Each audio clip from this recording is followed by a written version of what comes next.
não, pô, não é raça de víboras, assim, poxa, talvez vocês devessem cogitar aí, tomar cuidado com o fermento do faraó, ou não, do faraó, dos fariseus, ou não. Como dizia o Caetano, porque senão é arrogante. João Batista, arrogante. Todas as pessoas, Paulo, arrogante. Todas as pessoas são arrogantes. Não é porque a pessoa acha que tem a verdade do lado dela, não é convicção, é arrogância. E aí eu falo pra você, assiste aí, tem por 90% dos canais de direita estão puxando o saco do Bolsonaro, é a profissão deles. Eu já tô aqui há muito tempo na história, vocês já se acostumaram com isso, já me xingaram muitas vezes, tá tudo certo. Eu também já deixei claro, meu candidato em 2026 se chama Jair Messias Bolsonaro, se ele não puder se candidatar, se chama Eduardo Nantes Bolsonaro. Eu terei como candidato em 2026 um Bolsonaro, e vou continuar fazendo tudo possível para que sejam candidatos. Meu candidato não é Tarcísio, meu candidato não é, são esses dois. É um e depois o outro.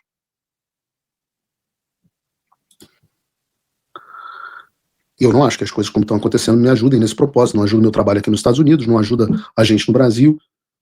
Então, vamos seguir a vida. De vez em quando o Paulo Figueiredo Show tem esses papos. Mas passada a parte ruim do programa, porque a gente não teve tempo para comentar sobre os outros depoimentos. Né? Mas eu diria que até ontem, e diria mesmo diante disso, a fase de interrogatórios do primeiro núcleo do julgamento do golpe da Disney foi maravilhosa. Com a estrela destes depoimentos tendo sido Mauro Cid. Ora, eu li os depoimentos do Mauro Cid na Polícia Federal. Os depoimentos atribuídos ao Mauro Cid. E depois assisti na íntegra o depoimento do Mauro Cid. Ele aliviou muito do que tinha dito. Ou do que supostamente tinha dito. Do que a Polícia Federal tinha atribuído a ele. Veja, a tal da minuta do golpe da Disney, segundo o Mauro Cid, era só considerando. Né, com a parte da prisão dos demais, o Bolsonaro enxugando e tal, mas não levou para frente. Não foi assinada. Foi discutido em uma reunião que ele não participou, ele não viu.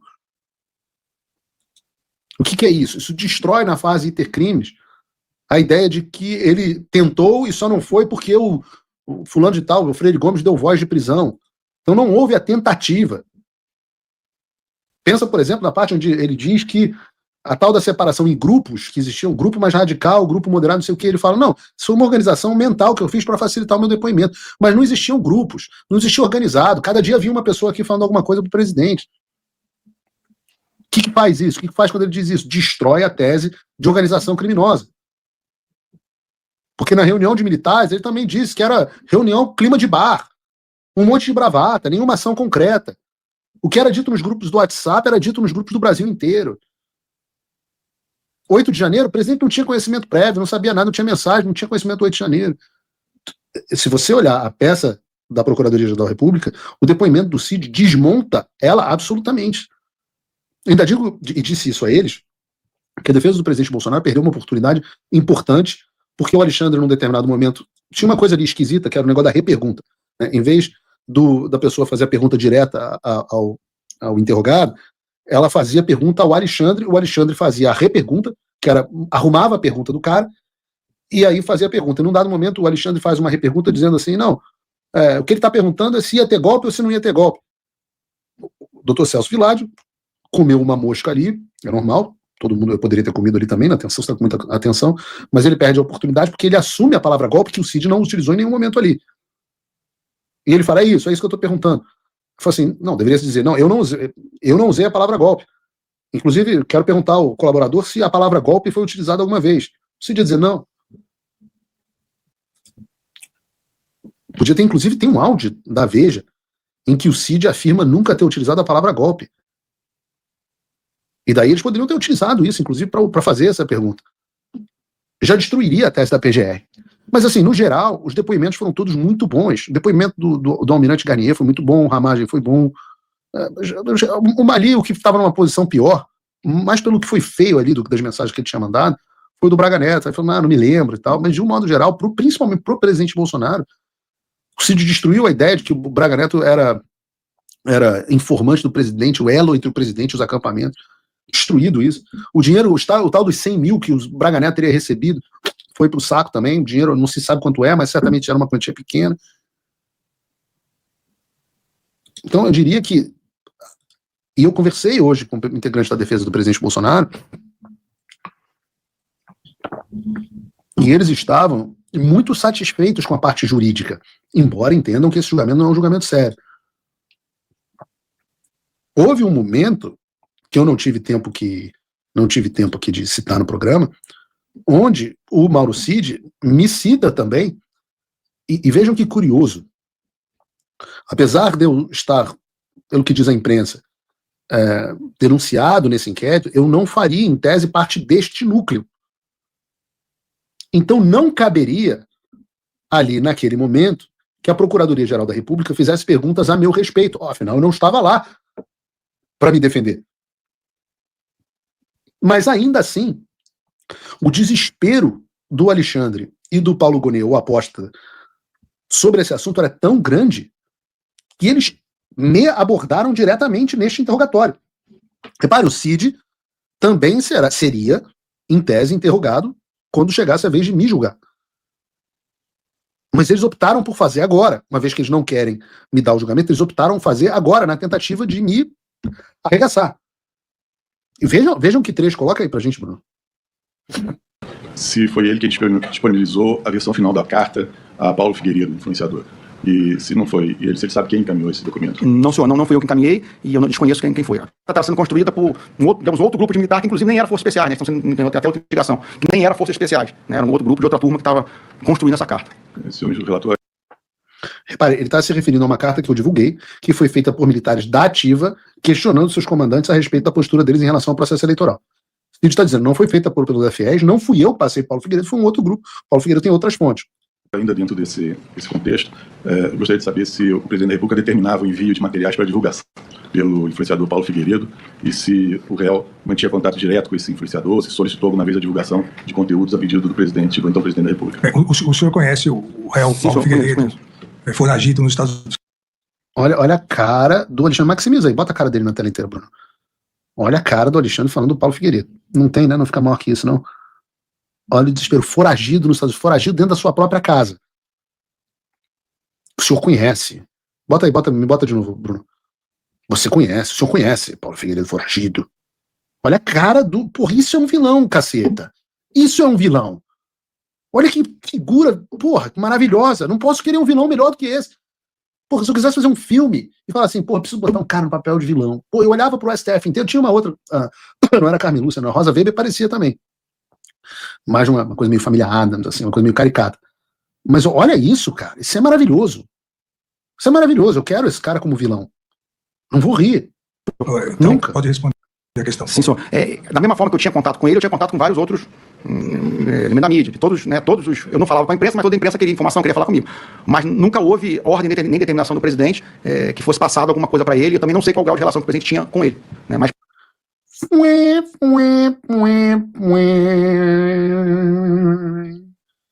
Que chato, Alexandre. Pô, que chato, guri.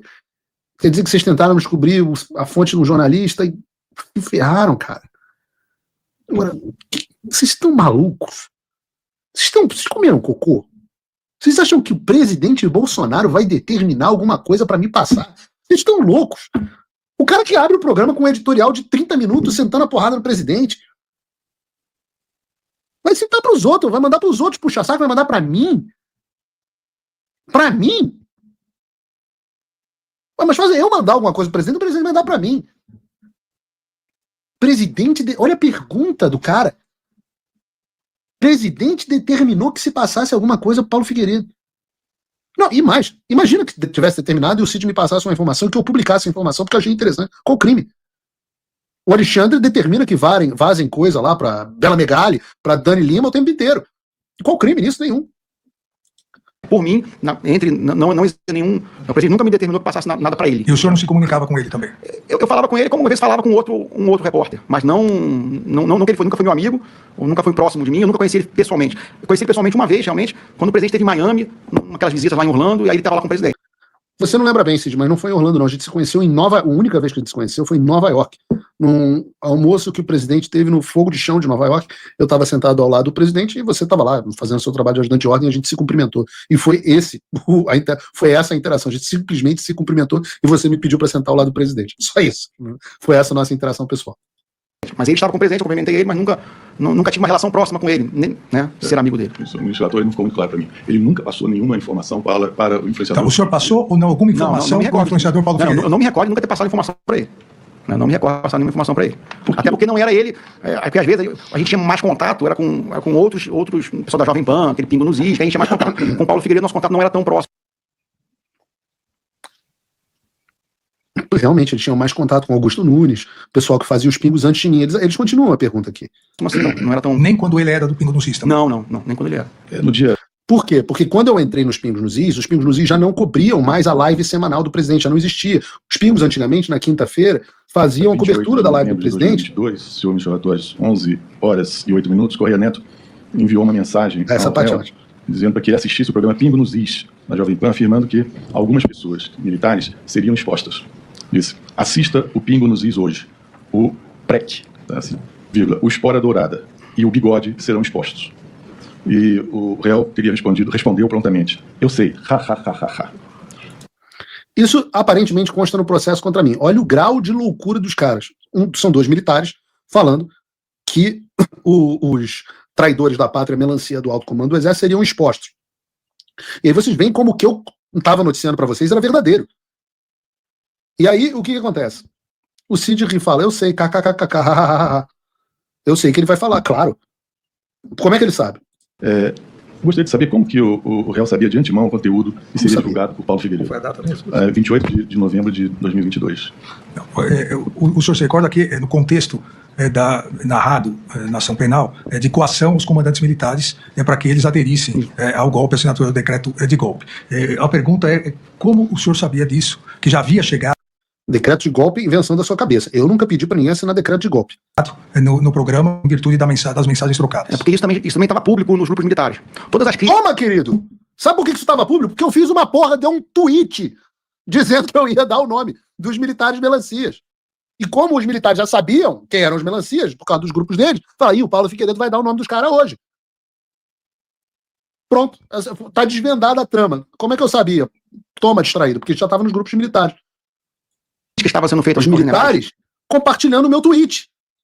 Né, os comandantes todos, né, estavam públicas eu digo pelos grupos militares que era meu círculo de amizade, mas já estavam públicos. E essa informação que seria feito esse programa, né, que já sairia, já estava público também. Inclusive, eu acho que alguém também do presidente já tinha falado que Paulo Figueiredo ia lançar essas críticas, essas denúncias ou críticas contra os generais militares. Mas isso já estava público. Tudo que ele falou. Até porque toda vez antes de publicar, o que o jornalista faz? Ele liga para checar, fala: olha aqui, hoje eu vou publicar tal e tal coisa. Você confirma, você não confirma, é verdade, não é verdade? Me fala em off, eu não me falo em off. E com isso as pessoas já sabiam o que eu ia falar naquele dia. Porque, eu repito, eu já tinha colocado no Twitter que eu faria isso. Estava público aonde? Nos grupos militares, grupo de WhatsApp militar. Todo mundo já estava comentando, falando, então era algo que a gente... O senhor... E com isso, acabou a ação penal contra mim. Ou pelo menos deveria ter acabado. Absolutamente, com isso, deveria ter acabado. E nós estamos falando do Mauro Cid, claro. Mas hoje, inclusive, eu tive uma pequena, saudável discussão com o Luiz Camargo, que eu gosto, lá no X, e ele escreveu assim: de que matéria são feitos os homens? Bota aí pra gente, Bruno, o post no X. Aí bota assim: Felipe Martins, preso sem prova, coagido, censurado, não delatou. Mesmo sob prisão, sem poder dar entrevista, segue em silêncio na prisão domiciliar. Honra lavrada no fogo. Mauro Cid foi preso por uma farsa no cartão de vacina. Cedeu rápido, delatou tudo que queriam ouvir. Mudou de versão 9 vezes. Um homem moldado em gelatina. Burocratas do sistema não temem traidores, temem homens de honra, pois a virtude os humilha. E aí eu concordei com isso, mas eu fiz uma seguinte ponderação. Tem aí o meu tweet de ponderação? Eu mandei um pouco em cima da hora do programa. Que aí eu viro pro Luiz e falo assim: olha, o que eu digo é com todo respeito, né, com a devida vênia aqui, eu não acho que o Mauro Cid cedeu rápido. Eu acho que o cara sofreu uma pressão porque a sua família, né, a sua esposa e o seu pai e os seus subordinados foram ameaçados. E eu já vou voltar a esse assunto. Foram ameaçados. E por conta disso, ele cedeu. Mas eu acho que dá para ter um pouco de compreensão nesse tipo de coisa. Ah, mas ele é FE, eu esperava mais. Tudo bem, tá bom, eu também esperava. Mas eu vou dizer que eu não cederia se tivessem ido para cima da minha mulher, do meu pai. Difícil. Dos meus subordinados e mais. O cara foi completamente abandonado. Isso é uma característica dos aliados do Bolsonaro. Quando normalmente eles se ferram, ninguém sai para defender, não. Todo mundo joga aos leões. Não tem defesa. Então, o cara foi jogado aos leões. Fez uma colaboração. Na colaboração, o que o cara cita? Qual é a conduta criminosa citada? Eu volto a dizer, eu ouvi o depoimento dele, não vi um crime sendo delatado. E delação pressupõe que você tenha cometido crimes. Vejo o Cid relatando coisas, mas crime eu não vi. Nada do que é dito no depoimento. Isso é importante que as pessoas entendam. Se você pegar o depoimento inteiro do Cid, não há um crime ali. Não há nenhum, nada, nenhuma tipificação criminal. Então, delator, não sei, é discutível. Logo em seguida, eu acho que vocês não têm aí, porque eu acho que não deu tempo de pegar, o Carlos Bolsonaro vem e dá-lhe uma pancada em cima de mim e fala, porra, esse aí, como é que foi que o Carlos falou? Eu tenho aqui. O Carlos falou o seguinte.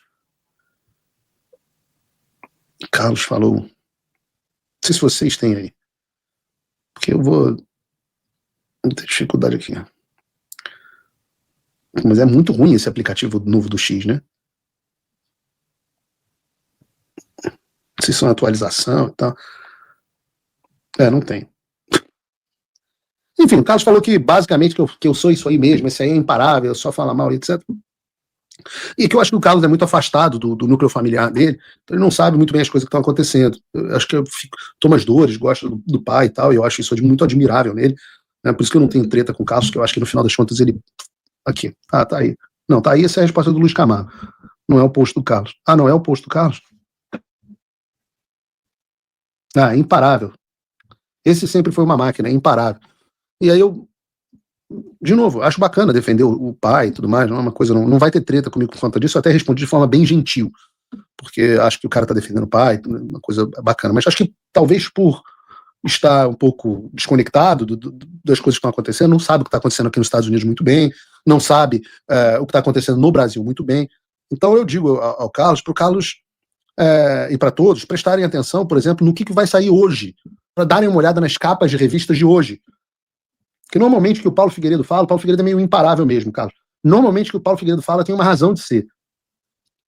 Então, dá uma olhada eu não vou dizer qual veículo ainda não, mas por capa de revista já dá para tirar. Dá uma olhada hoje, mais tarde, na capa de uma importante revista, e aí você vai ver se de fato o que eu estou falando não é verdade.